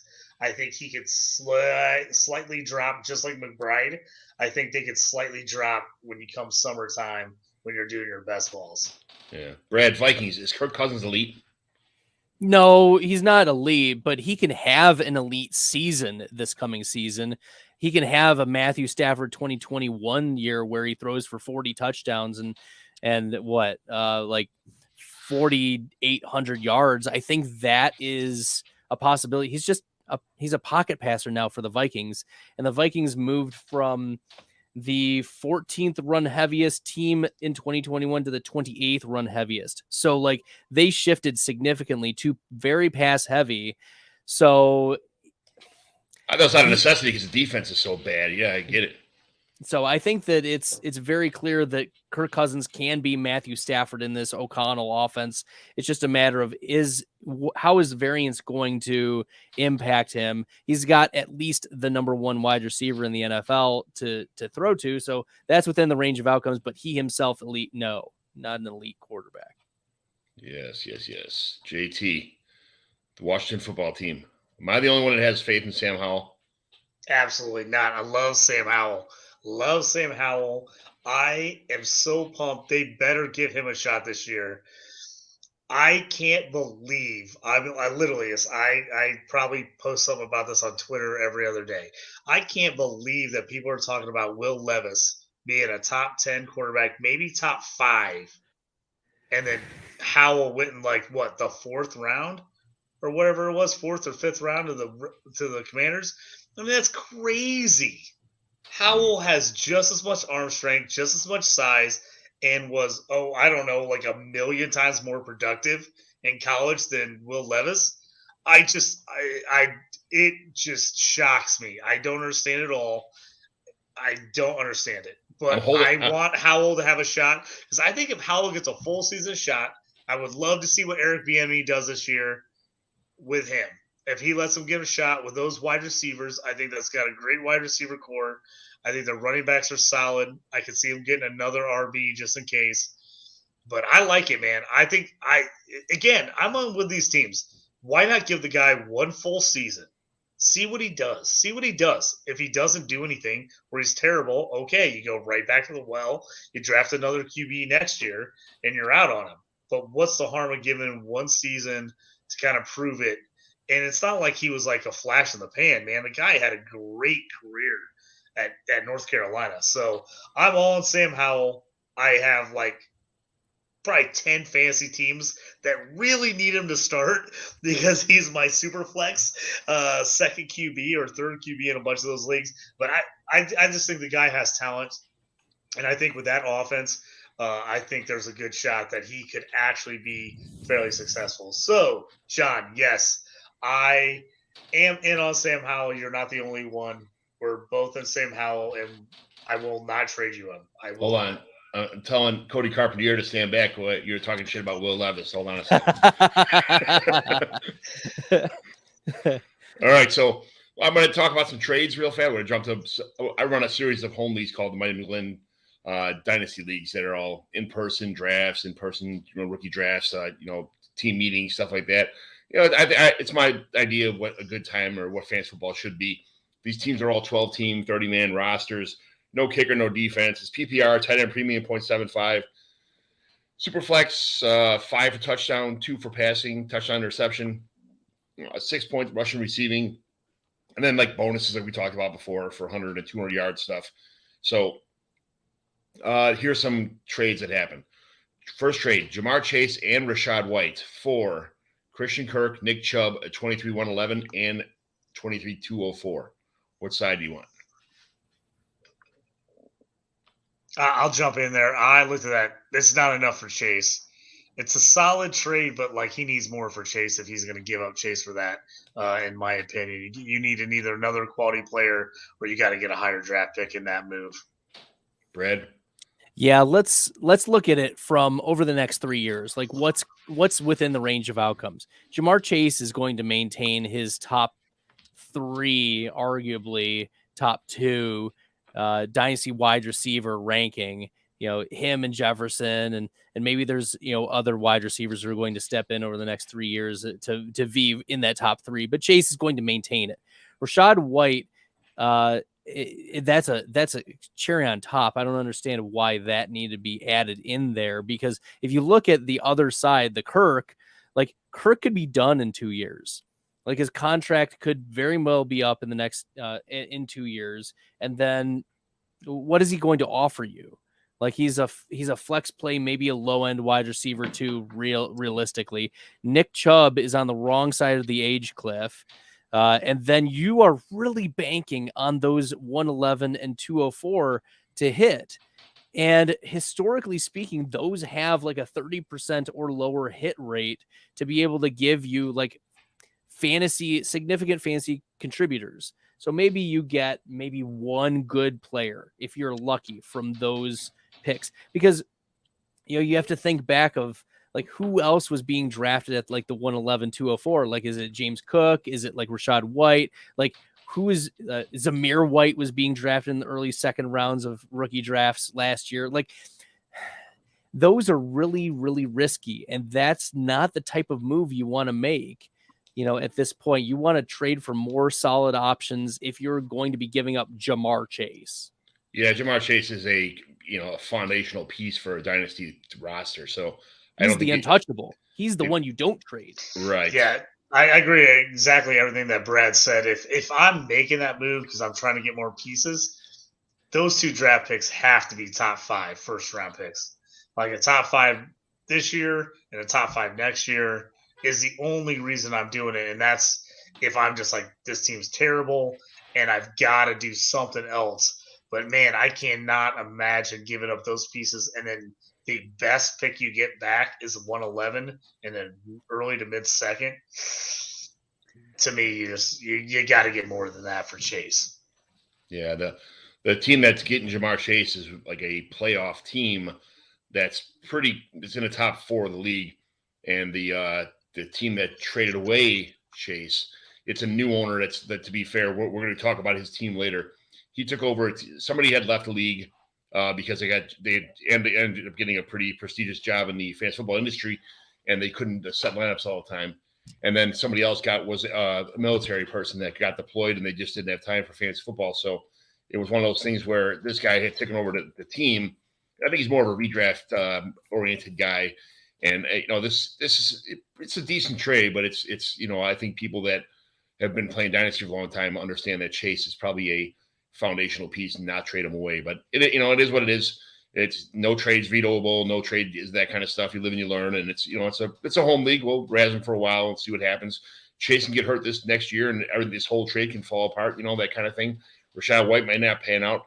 This is why you don't reverse trades in Dynasty, because you never know what's going to happen. But I think eyes on the future, we're all on the same page with keeping Jamar Chase. So another trade that happened in our league was Mike White for Zeke, Brock Wright, and a 501. Now, this person only has 2 quarterbacks in the Superflex Dynasty, and one of them is Tua. So this was for Mike White, and the other, he already had Tony Pollard. Brock Wright is kind of a throw-in nothing, and then 501 was also pretty much nothing. So what do you think about that trade? Yeah, I'd rather have the Zeke side. I'd rather have Zeke, but honestly, I've been in this situation where I'm desperate to get my backup in case my other guy gets hurt, especially if my guy's Tua, because you just don't know with the injury history. So I always feel like in a super flex or a 2 QB league, you got to slightly overpay for that backup QB. It's just every league I'm in, somebody always wants that little extra for that backup QB for you. So I can understand the move. Obviously, Zeke 2 years ago, this is not even close, but you don't know where he's going to end up. You don't know what kind of he's going to have. So I can understand taking that if you're just desperate. Yeah. That's pretty much where he was. And I don't think he's a big Zeke fan anyway. Having a Tony Pollard on it, on his roster and contemplating which one's to play every week is kind of a pain in the butt too. So playing both. Yeah. Next one, 23, 110, 108. Sorry, 23, 108, 110, and the 201 for 23, 102, 23, 103, and 23, 210. All right, JT, what do you think? Oh, you're muted. 108, 110, 2-1 for 1, 2, 1, 3, and something in the second? And 210, yeah. That's not Right. even close. That's not even close. I'm looking at this. I'm like, wait a minute. What is going on here? I thought, John, I'm sorry, but I thought you misspoke. I was like, there's no way that's exactly. I'm going to look at this one more time while we're on this trade just to verify that was what the trade was. So what I'm guessing is you moved up 5 spots in the second round to move back 4 or 5 or 6 spots twice in the first. All right, here it is. Here's the trade. It is 102, 103, and 210. Wait, 20. It's a 23, 101. I'm sorry, 23, 102, 23, 103, and 23, 210 for. Oh, I'm sorry, I typed it out wrong. It's the 23, 101, 201. It's the 101, 108, and 201. So I did that wrong. Oh, so there's the 101 was in that mix. On this side, it's the 101 instead of 110. Yes. Oh, okay, because I was like, there's no way they're like it's moving back twice in the first round to move up 5 spots in the second. That's crazy. I typed it wrong, and now as I read it, I'm like, oh shit. So it's the 101, 108, and 201 for the 102, 103, and 210. Okay, so to me, this is totally team dependent. I think this is an even trade, pretty much, just depending on what you need. If you're like, hey, I'm desperate for RB, I gotta get Bijan, I can understand moving up from there. If you're like, hey, I'm pretty short on QBs, let me move back and let me get 2 picks where I can take 2 young QBs that I'm rebuilding, I can totally understand that.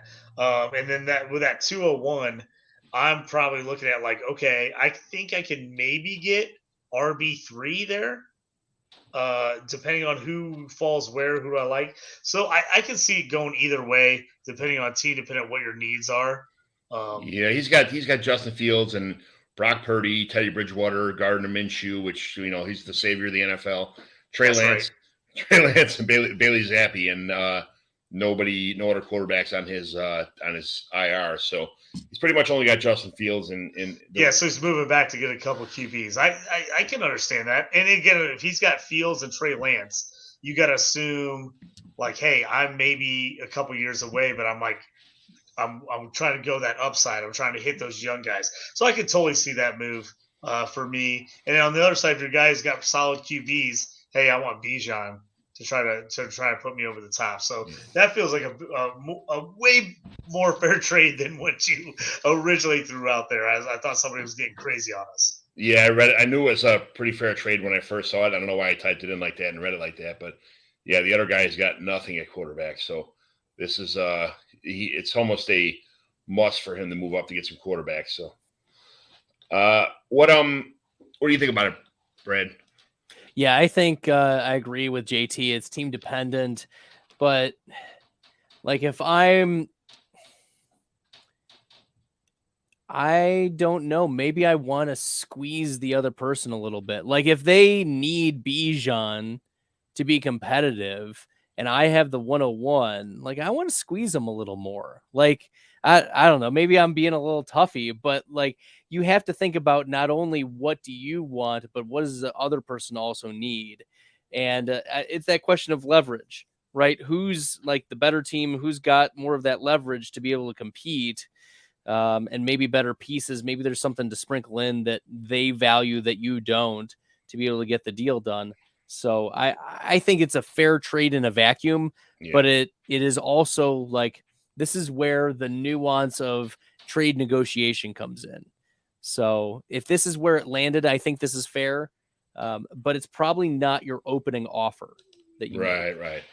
They were probably going at it for a couple of weeks with something like this with these draft picks involved. So yeah, I get it. All right, so those are the only trades that happened the last couple since our last show. So, but since the last week or so, these went down. Now we're going to go team evaluation real fast. We'll try to keep this for a couple minutes. Every week we evaluate a team sent in by a listener to decide if it's a simple remodel or if it's a full-scale rebuild. What are the biggest needs of this team? Which guys you keep, trade, cut, kind of thing. Who would you try to trade for to improve this team, and who would you send away to do it? So I'm going to share the screen here with the listeners. Let me get this up here. And share screen.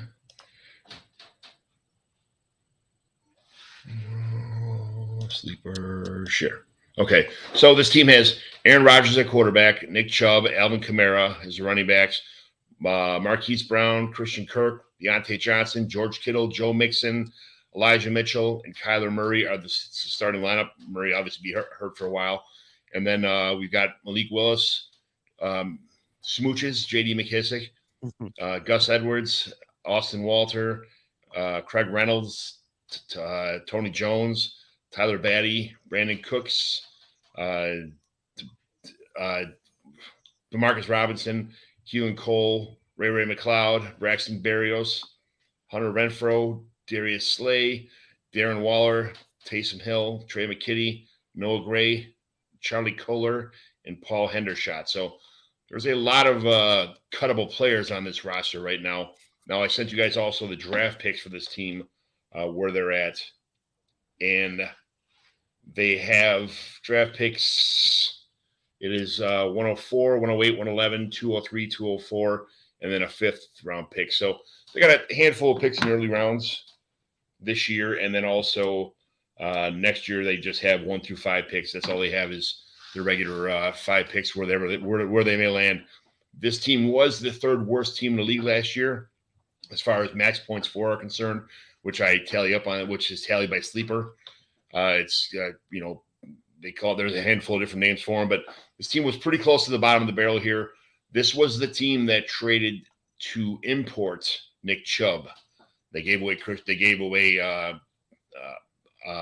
Chase to get Nick Chubb, and I don't think that was a good idea for a rebuilding team as far as that goes. But when you saw this team, what did you think? What went through your head? Brad, go ahead and start us off. Unless you want me to, I can jump in. Okay. I'm usually a kind-worded person, JT. I know. I'm the same way. I try to be nice too. I am a kind-worded person. There is only one thing to do with this roster, and it is to burn it to the ground. It is to leave it with ashes. There is no roster that expects to be competitive. Like you need to have a winning roster if you have Alvin Kamara and Nick Chubb. You need to have and Joe Mixon.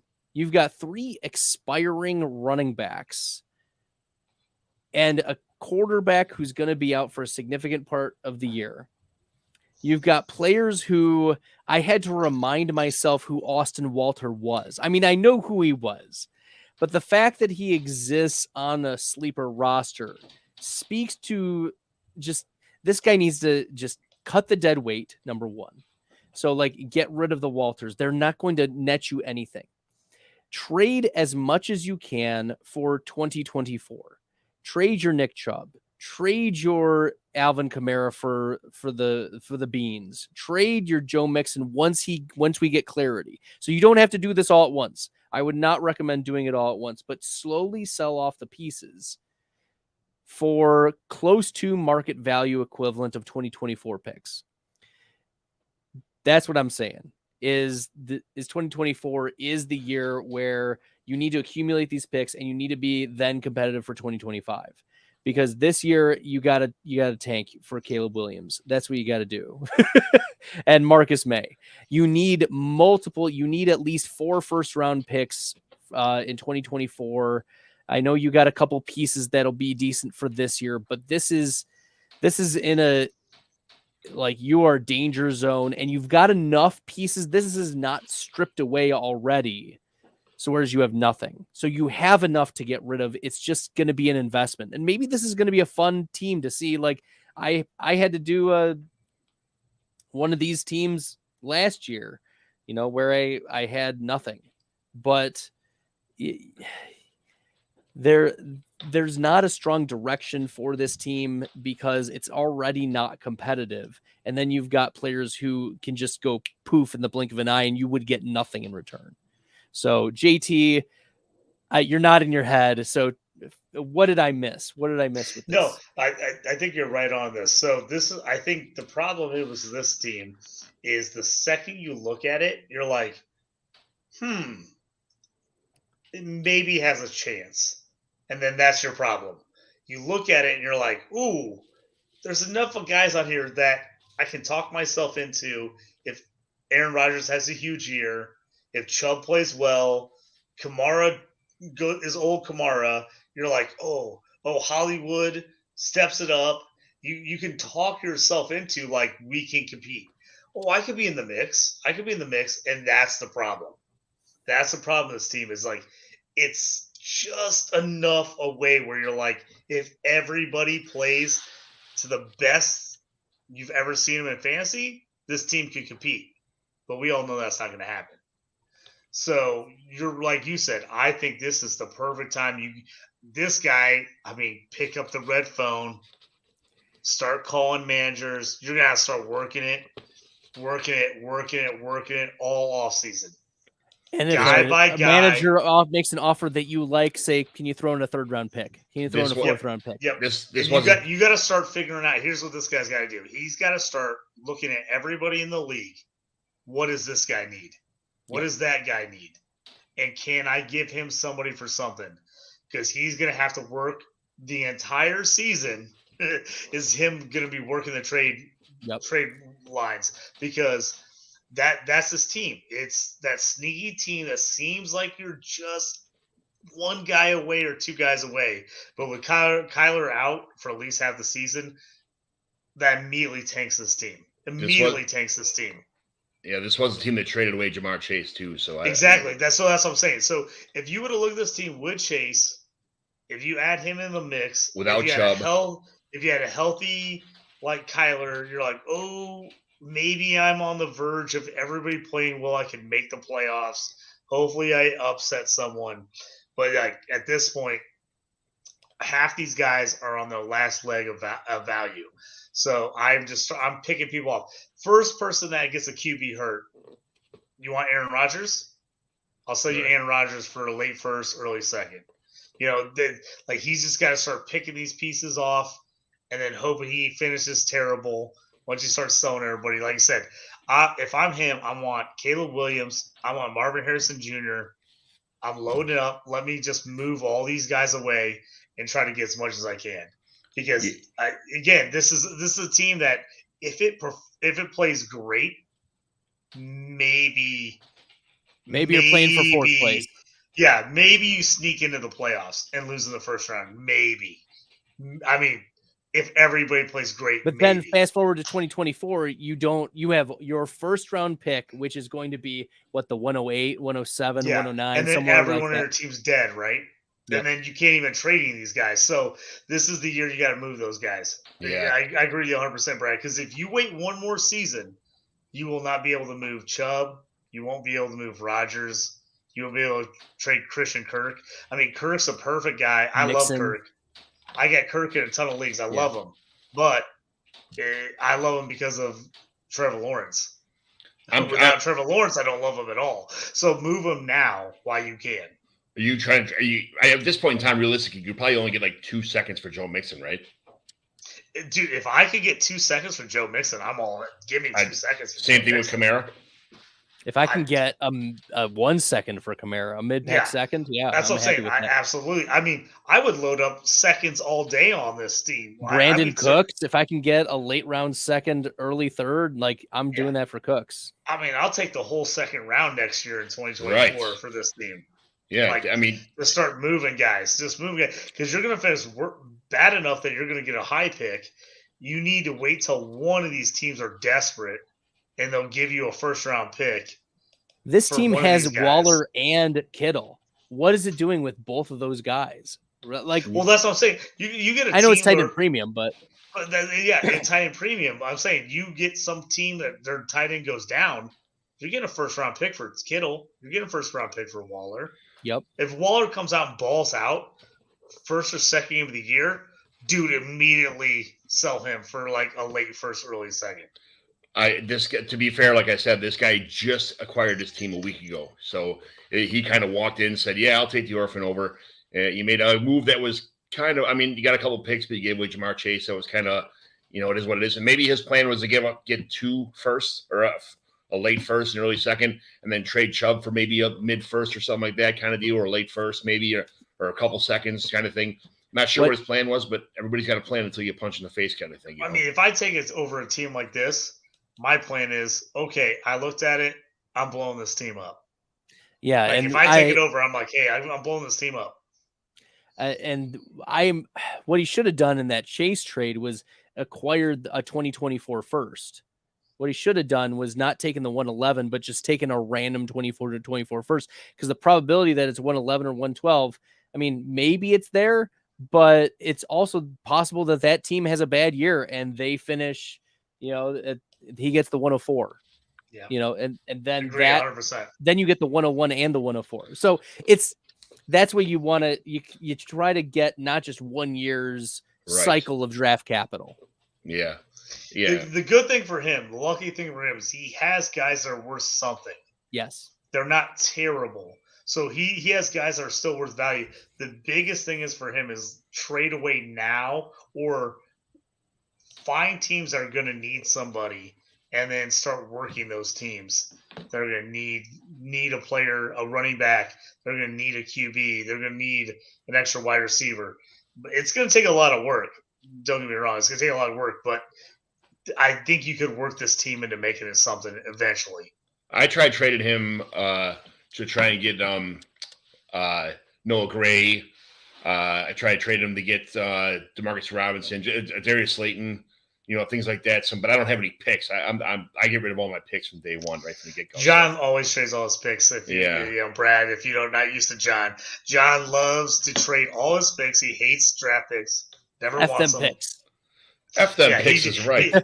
He just trades them all away. I'm the other side. That's why I always want Taxi Squad, because I'm like, I'm going to trade for every 4th, 5th, or 6th round pick, and I'm just going to stack my Taxi Squad with late round picks. And then when teams that don't have Taxi Squad, I'm like, why do I even have like a 4th or 5th round pick? It's totally worthless because I'm never going to play that guy. Yeah, I tried trading him. Let's see what I. He wanted White and 104 for Trevor Lawrence, which Trevor Lawrence ain't going nowhere.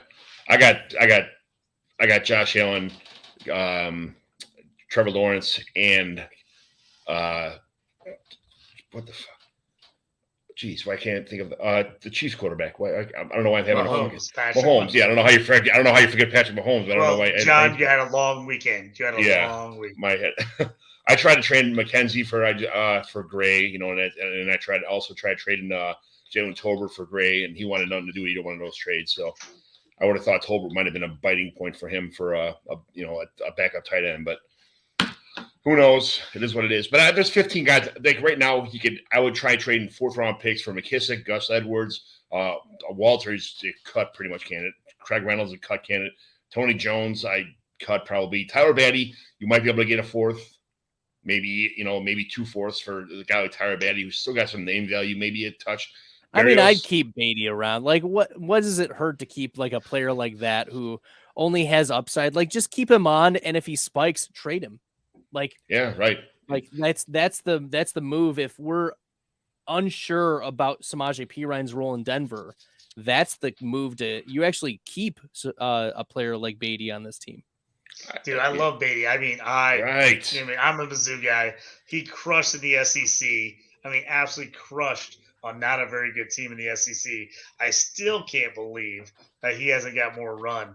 He got picked by the Ravens, and that sucked. Yeah, the Ravens killed him. And now that he's actually on the Broncos, I mean, I think he's way better than P. Ryan.